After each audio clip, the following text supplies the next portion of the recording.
So we're going to start your site plan, bring your site or put your site plan into your project at this point. You can see up on the screen that I have a building kind of roughly laid in there. It's just a shell, it's just the outline of a building. It can be changed, modified a lot at some point. And I'm still on my main floor plan here, but you can see that the site property lines of the project are showing up there. And your template will probably allow this to happen. We don't want this on your floor plan sheet or your view. So when it does happen, right now I'm just going to hide it in the view. And I'll just hide that category because that's what we really want on our floor plan view. If I went to my, you'll notice that my building also sets true, it sets north, south, east, west. It's not necessarily in the shape of where our lot is going to be. And when we go to our site plan, you'll see that it's not sitting that way. Okay, so that's what we're going to want to do. In the handout that I just gave you, you can see that the lot is sitting kind of askew from north, south, east, west. It's not sitting true north. Okay, so we need to put this site in and then get our building orientated to the site. We want the building to sit right on the site, but we want it to be sitting in a perfect direction for our floor plan as well. So we need to have it setting in two different directions. Okay. I have my site on here, but I'm just going to get rid of it and reproduce it. So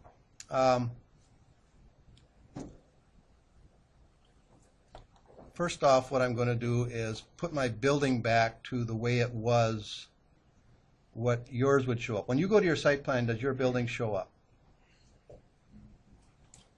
Does it? Okay. But it's not sitting at this angle, right? If I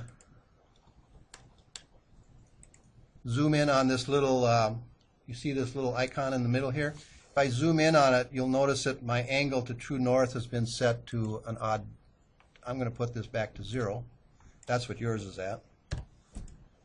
And now that's the way your building is shown, right? Okay, so I'm going to go click on this site, and I should be able to just delete it, I believe. Okay, so it's gone. Okay, so I need to start over. Okay, so I have my building in here. It's probably the way yours looks right now. And the first thing we're going to go is to massing and site. And we're going to go over to property lines and click on that. And we're going to create by entering distance and bearings. Okay, so we get this property lines dialog box comes up. And looking at the handout that I've given you, we're going to start on the property line that's at the corner of 3M Drive and Wheatland Road. Right down there, right? And what does it tell you there about that, the distance, and let's say the distance of that property line over the whole lot is what, 760.19 feet? Is that right? Everybody see that? And we're only going to take 200 of that feet for our property. And what is the direction of that? North 30 degrees, 27 minutes, 14 seconds west, right? Okay, so we're going to, on our first line up here, we're going to put in a distance of 200 feet. And it's going north. And it's going north 30 degrees, 27 minutes, 14 seconds west, right? So we can click on the E and change it to a W. Okay, so that's our first line of our property. Then we're going to go and insert our next line of our property, and that's going to be another 200 feet. And what is the direction of that? Okay, so right now I want to go parallel to the lines that is between lot 30 and 31 below. So you see 30 and 31, and what is the direction there? North 59 degrees, 32 minutes, 46 seconds east. That's the angle that we're going to put in for this property line. Okay, so we're going to be parallel to that one. That happens to be perpendicular to the property line of 3M Drive. That's why I'm using it. Okay, so we're going to go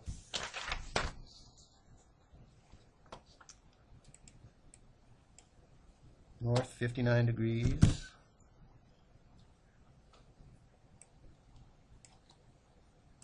Minutes, 46 seconds east. Okay, so we've got that one in. Then we're going to insert another one, and this one is going to be 210 feet, 0.52 inches, huh? Or 0.52 feet, okay? So we should be able to go 210.52 feet, and it'll automatically convert it to inches and so for us. And in this case, are we going north or are we going south from this point? We're going south from this point, even though the angle that we're given down there says north. Actually, this line is parallel to our front line, the first one we put in. So it's parallel to this 30 degrees, 2714. So we can put in south, and then 30 degrees, 27 minutes, 14 seconds. And are we going south and east or south and west? South and east, right. Okay, so that is the only difference between this one and the first one we put in was that the first one was north and west, this one is south and east, but they're parallel. Okay. Now the only one we have left is the bottom line. And the bottom line is the one that's a curve, right? So at this point, we have a little command down here that says add line to close. We're going to click that, but that's a straight line, right? Okay, so let's just close that and say OK. And there's our property. It's locked onto our cursor, and we can set it in relationship to our building, something like that. Okay, now I want to modify it so that I can get a curve on this bottom line. So I'm going to click on the property, and I'm going to go to edit the table. Okay, so now on the edit the table, this bottom line is actually a radius, right?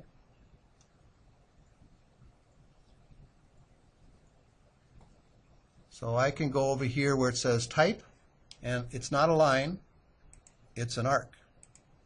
As soon as I change it to an arc, I can put in a radius. What is the radius of that line? What did you say? 1906. Okay.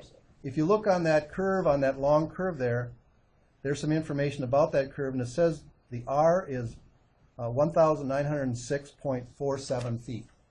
Okay, that's on the handout that I gave. Everybody find that?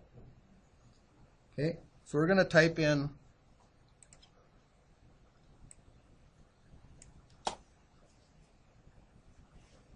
1906.47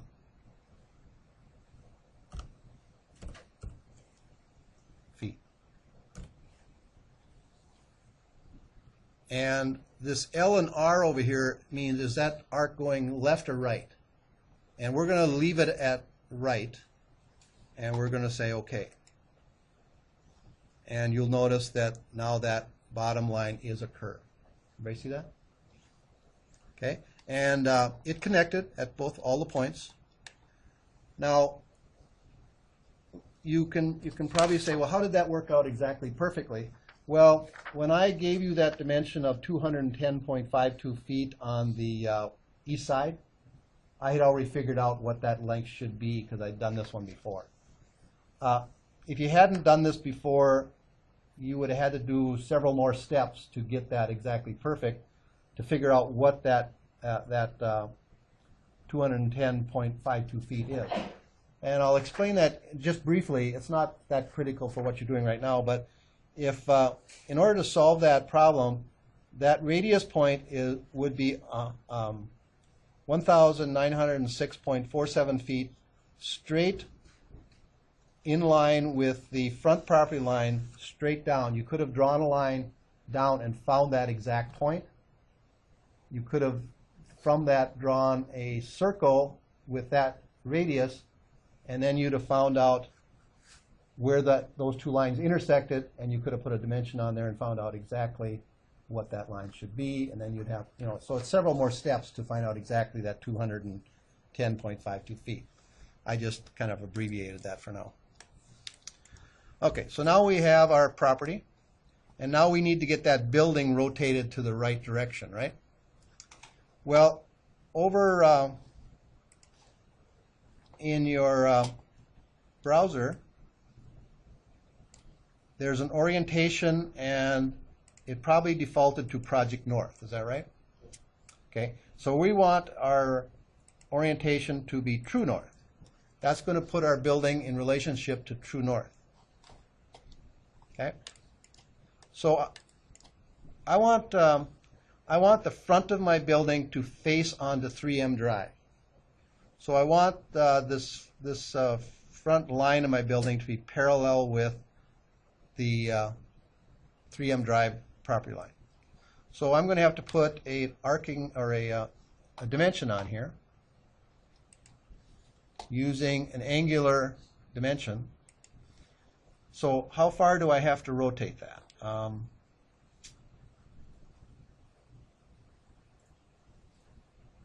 Which one do I dimension here? I can dimension from this line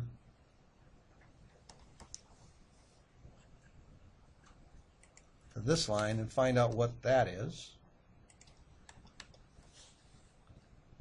I can dimension from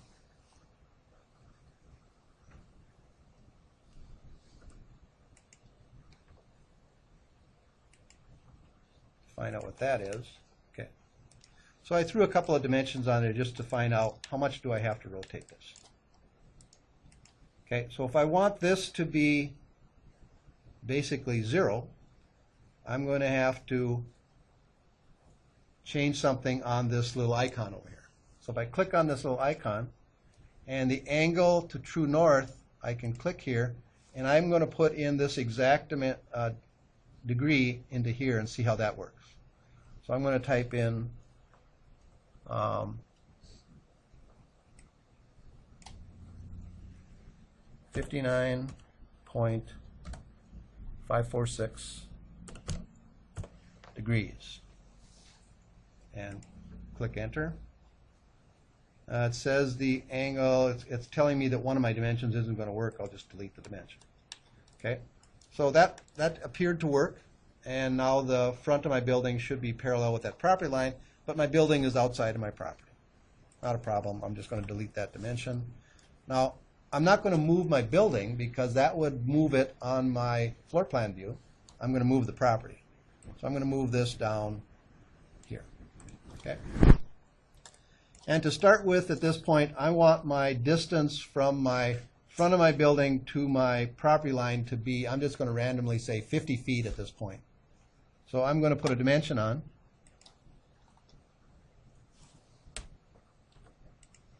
From there to my property line, and it came out to 51, 10, and 1/16 inches. So if I click on my property line, I can change that to 50 feet. And now it's correct that way, right? And then let's say that over here, I want a dimension from this edge of the building to this property line. And let's say I also want that to be 50 feet as a starting point. So again, I click on my building, change that to 50 feet. Okay, so I've situated my building in relationship to the corner of the property. Now that doesn't mean that that's where my building will end up staying, because when we start to develop our parking lot and things like that, we may need to move it. But at least I know my building is parallel to the front, parallel to that north property line, and 50 feet off that corner. That's all I need to know for now. Now I can go back and start refining my building, and then later on in the semester you'll be developing your site plan, and then you might move the property line now in relationship to the building versus the building. Okay? All right, everybody get that taken care of?